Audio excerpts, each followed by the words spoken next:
Fast food வெறும் சக்கைன்னு எந்த fast ஃபுட்டை சொல்கிறீங்கன்னு. பட் பெரும்பாலும் நம்ம ஊரில் கிடைக்கிற ஃபாஸ்ட் ஃபுட்டில் ரெண்டே விஷயந்தான் இருக்குது.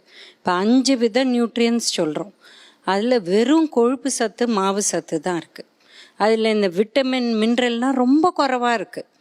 அதுதான் ப்ராப்ளம். ஏன்னா நாங்கள் நிறைய குழந்தைகளோட ஒர்க் பண்ணுறோம். ஒன்று கேர்ள்ஸுக்கு பீரியட்ஸே வரதில்லை. இதுக்கு காரணம் அயர்ன் இல்லை உடம்புக்குள்ளே. அப்புறம் ரொம்ப சின்ன வயசுலேயே கால்சியம் ப்ராப்ளம்ஸ் வந்துடுது, கிட்னி ஸ்டோன் வந்துடுது. இதுக்கெல்லாம் காரணம் என்னென்னா too much of eating out. இப்போ பரோட்டாவை பற்றி ஒரு டிஸ்கஷன் வந்தது. உங்களுக்கு கட்டாயம் சொல்லணும், கேரளாவில் பரோட்டா அங்கேருந்து தான் உலகத்துக்கே போயிருக்கு. மேக்சிமம் கார்டியாக் டிசீஸ், ஹார்ட் ப்ராப்ளம்னா கேரளா தான். நிமிஷத்துக்கு நிமிஷம் ஆம்புலன்ஸ் போகும். புரியுதுங்களா?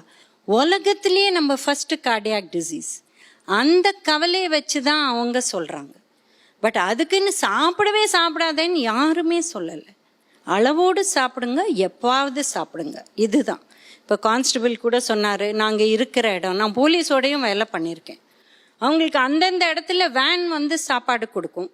பட் அந்த இடத்துல வரலன்னா, இப்போ நாங்கள்லாம் குடும்பமாக 3 நாள் வெளியில் போவோம். ஒரு நாள் கூட வெளியில் சாப்பிட மாட்டோம். அதுக்கெல்லாம் மெத்தட்ஸ் இருக்குது.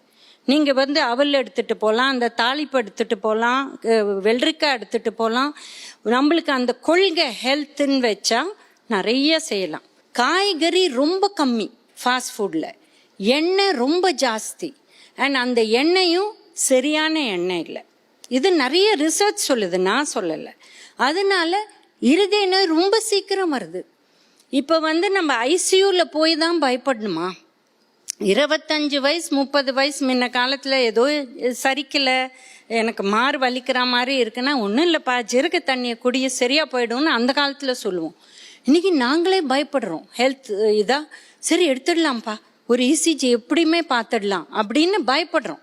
ஏன் அப்படின்னா, செய்கிற உணவு, ஸ்ட்ரெஸ்ஸு, நோ எக்ஸசைஸ், லைஃப் ஸ்டைலே கொஞ்சம் டிஃப்ரெண்ட்டாக இருக்குது. அது இந்த ஜென்ரேஷன் மாற்றணும்.